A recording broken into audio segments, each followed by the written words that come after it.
Meus amados irmãos, a paz do Senhor Jesus, nós estamos aqui começando mais uma EBD Online e nesta ocasião estamos aprendendo sobre um estudo panorâmico do Apocalipse, a lição de juvenis.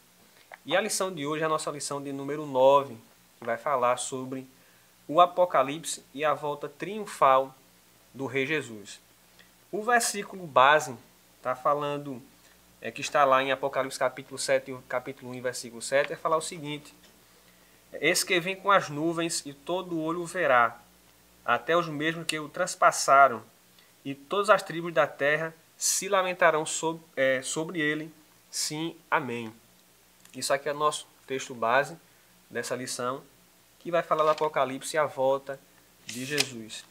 É interessante, meus amados irmãos, aos professores da nossa EBD, a gente entender sobre a nossa hermenêutica, ou seja, nossa forma de pensar a respeito desse assunto, que é um assunto até então escatológico, não é?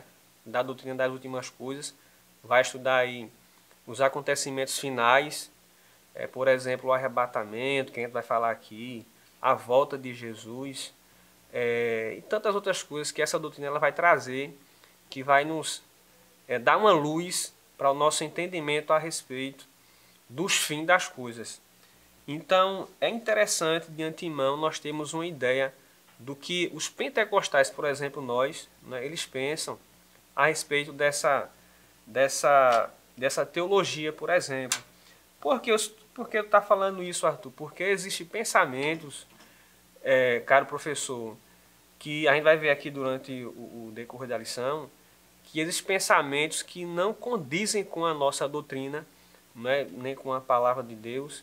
E a gente tem que ter cuidado para quando for passar isso para o aluno, ele também reproduzir uma coisa, um conteúdo, que não é de fato um conteúdo bíblico, né, um conteúdo escatológico, que não vai produzir efeito nenhum. E o pior, isso pode trazer coisas, né, que não condizem com a nossa doutrina. Então é bom a gente entender sobre a nossa hermenêutica, não é? A gente entende que a volta de Jesus ela é um dos acontecimentos que eu acredito que é o acontecimento que a igreja ela mais espera, não é? Essa volta de Jesus. E a gente entende também que, tanto no Antigo Testamento, isso é um ponto interessante, no Antigo Testamento como no Novo Testamento, eles amarram bem essa informação e essa verdade, para que a gente tenha essa segurança a mais também, não é? Essa certeza de que a volta de Cristo ela vai acontecer. Ela é um fato que a igreja ela espera. A gente observa que uma das coisas que acontece hoje, por exemplo, é o que acontecia nos tempos de Noé. A gente às vezes vai evangelizar algum lugar, né, falar de Jesus para alguém, e a pessoa ela é tão cética, tão distante de Deus, né, baseado na filosofia do mundo, né, do que Satanás tem colocado na mente das pessoas, que elas dizem assim: mas isso aí eu escutei há tanto tempo, né, e até hoje Jesus não veio, vocês falam tanto sobre isso, para você ver como é Satanás e como é também a mente do ser humano.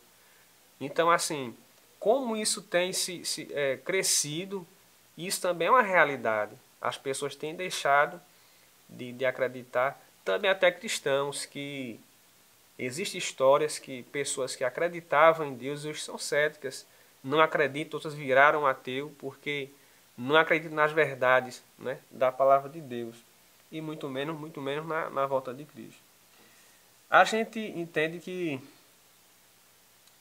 o livro do Apocalipse, irmãos, um ponto interessante também que a gente tem que observar, o livro do Apocalipse não é apenas um livro que fala somente de coisas, de catástrofes, de acontecimentos ruins, digamos assim, a besta que subiu do mar, a besta que subiu da terra, de catástrofes, por exemplo.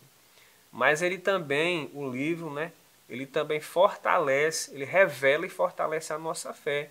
A gente observa ali em Apocalipse 21, no versículo 4, onde fala: E Deus limpará de seus olhos toda lágrima, e não vai haver lá mais dor, nem pranto, nem clamor, porque as primeiras coisas são passadas.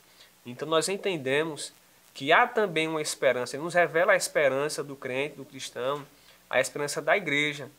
Então é um lugar onde só vai haver ali alegria, toda dor vai cessar, toda tristeza vai cessar. Então, quando a gente olha para Apocalipse, né, apenas com aquela tensão, poxa, algo ruim que vai acontecer, é só juízo de Deus sobre a humanidade, sobre os desobedientes. Não, a esperança da igreja está ali. Então, é uma coisa que a sala, alunos podem ter esse pensamento, professor, quando eu leio esse livro, quando eu escuto, me passa uma tensão, me causa medo. Mas você que é professor, você tem que ter essa ideia também, esse pensamento, de passar para ele isso, dizer, não, olhe também com a visão de que ele mostra a sua esperança, ele revela o seu final, né? Ele revela o seu fim, como ele vai ser o futuro da igreja, e assim que é a nossa esperança. A gente entende que essa volta de Jesus, ela se dá, né, em dois momentos. Ele vai voltar em dois momentos. E como é que vai acontecer essa volta de Jesus? A primeira vinda dele, ele vai vir sob as nuvens, né? Ou melhor, a primeira vinda dele é uma vinda silenciosa, não só para a igreja, direcionada só para a igreja, ou seja, os cristãos que tiveram a vida piamente em Cristo, que tiveram a vida pautada na palavra, e é somente para a igreja. Só a igreja ela vai perceber isso aí, que é o nome que a gente dá, que a igreja na verdade dá, na Bíblia dá, de o arrebatamento. Então, essa volta é somente, especialmente para a igreja. Estarão dois no campo, um vai ser tomado e um vai ser deixado. Estarão dois numa vinha, um vai ser tomado e um vai ser deixado. Então, é uma vinda silenciosa e apenas para a igreja, que pode acontecer até nesse momento.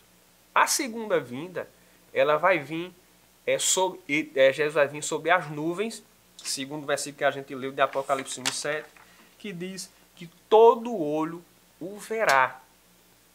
E essa vinda vai ser com a igreja. A primeira, ele vem para a igreja, resgatar a igreja, o arrebatamento, não é? Está lá em 1 Tessalonicenses capítulo 4, versículo 13 por diante. E a segunda, ele vem com a igreja. Nesse período aqui vai haver a grande tribulação, nós temos assim, né? Nós somos pré-tribulacionistas. E lá no céu, nesse período da grande tribulação, estará acontecendo as bodas do Cordeiro também, que é de 7 anos. Então, nesse período, aí 7 anos na terra de tribulação, 7 anos no céu, nas bodas do Cordeiro, a parte desse tempo aí, desse período, é que ele vem. E essa é as duas formas, não é, que ele vem, uma para a igreja e uma com a igreja. Uma ele vem resgatar a igreja, né, e a outra ele vem com juízo. Ele vem ali trazer um juízo, ele vem, no segundo ponto aqui vai falar na nossa lição, que ele vem castigar os ímpios, vem ferir as nações e vem esmagar os inimigos da igreja, os inimigos dele. Então ele vem trazer um julgamento, ele vem trazer um juízo sobre os inimigos da igreja, sobre os reis, sobre os povos, as nações que negaram Deus, que não aceitaram ele, não é, que negaram tudo que Deus ele queria, né, para a nação, negaram. Então, essa segunda vinda, ela vem para julgar, para derrotar, e isso acompanhado com a igreja. E o terceiro ponto aqui para finalizar, gente, é o sinal triunfal da volta de Jesus. Quais serão esses sinais da volta de Jesus? Quando a gente observa na TV, nos jornais, é o que a gente mais vê de coisas que a Bíblia já falava, né? De terremotos, no amor se esfriando, né? Mateus 24, vai falar Mateus 24, Mateus 25, o sermão profético fala ali. Amor nas famílias, na igreja, tantas outras coisas que tem acontecido, que isso aponta, isso me diz, isso me dá a esperança de que realmente, não é, o noivo ele está voltando para resgatar a sua igreja, o noivo ele está vindo para buscai a sua igreja. E esses são os sinais, de vários sinais que existem. Eu digo a você que é professor, que você se aprofunde também na questão dos sinais. Se alguém perguntar essas mudanças, essas quebras de princípios que há na família, na ideologia de gênero, por exemplo, tantas outras coisas que têm sido colocadas pelo inimigo, e que isso você vê que até onde o ser humano ele está indo, esse distanciamento dos princípios, quebra de princípio, distanciamento das coisas divinas e de Deus, que isso aponta assim para um fim. Isso aponta para um fim. Então, são coisas que podem ser pontuadas na aula e que alunos podem perguntar sim, podem perguntar, e que é interessante o professor ele está por dentro desse tipo de assunto. Ele pode perguntar, lá na minha sala, por exemplo, tem um professor que está falando que o homem ele veio do macaco, por exemplo, né? Princípios que a ideologia da educação, por exemplo, ela tem colocado, tem criado esse princípio também, para que as pessoas se afastem, tirando Deus em si, da mente das pessoas. Então, tudo isso são princípios que apontam para o fim, né? Para essa frieza de quebra de princípios. E em Apocalipse, no capítulo 6, a gente observa ali, que vai falar sobre os 6 selos, né? E fala sobre o cavalo branco, cavalo vermelho, que eles trazem ali coisas de julgamento também sobre a terra, e que é muito importante esse capítulo, se estudar sobre esse capítulo, a gente se aprofundar, porque ele fala de várias coisas ali. Cada cavalo tem seu significado, que aqui não vai dar tempo de falar, mas que é interessante você pontuar também, e onde eu já falei também, né, em Mateus, no capítulo 24, versículo 25, que é o Sermão da Montanha, que fala sobre a parábola das 10 virgens. Acho que estavam as prudentes, né, e as loucas, vão se preparar, outras não. Então, temos também que pontuar essa questão e fazer essa pergunta no final. Será que você está preparado, né, para esse grande dia, para essa volta? Por quê? Porque a qualquer momento o noivo pode chegar, o noivo pode vir. E como é que ele vai encontrar a sua noiva, né, que é a igreja? Então, faça essa pergunta no final da sua aula, para que as pessoas também, seus alunos, na verdade, tenham essa ideia de que temos que estar preparados, e que essa mensagem é uma mensagem não apenas de juízo, de julgamento, mas de despertamento e de orientação e de amor. Porque Deus ele quer, como ele falou Jesus, né, em João no capítulo 14, aonde eu esteja, estejais vós também. Por isso que eu fui para preparar o lugar. Então que Deus abençoe você, a sua aula, que possa ser uma aula de muito fruto, muito aprendizado, e até a próxima aula. Que Deus abençoe. Que o conhecimento é capaz de mudar a vida de quem lê, a gente já sabe. E que livro você pode comprar em qualquer livraria. Mas nós transformamos 100% do nosso lucro em mudança de vidas, através da ação social, evangelismo e missões. Ao adquirir qualquer um de nossos produtos, seja presencial ou à distância, você está investindo em alguém. Na próxima vez que você for comprar livros ou artigos evangélicos, não vá em qualquer lugar. Vá na Livraria Arca Missionária. Uma nova história começa quando você compra aqui.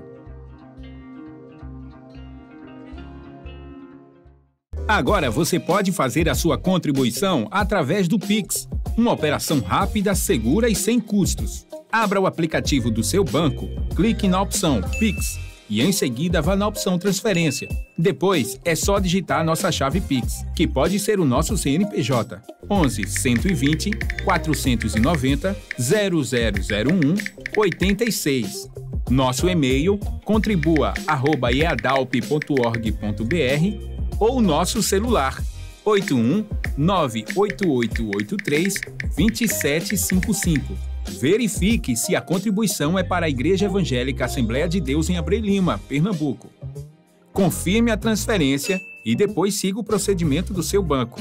Anote nossas chaves Pix para não esquecer. CNPJ 11 120 490 0001 86. E-mail contribua@iadalp.org.br. Celular 81 98883 2755. Você está contribuindo para o crescimento da obra de Deus.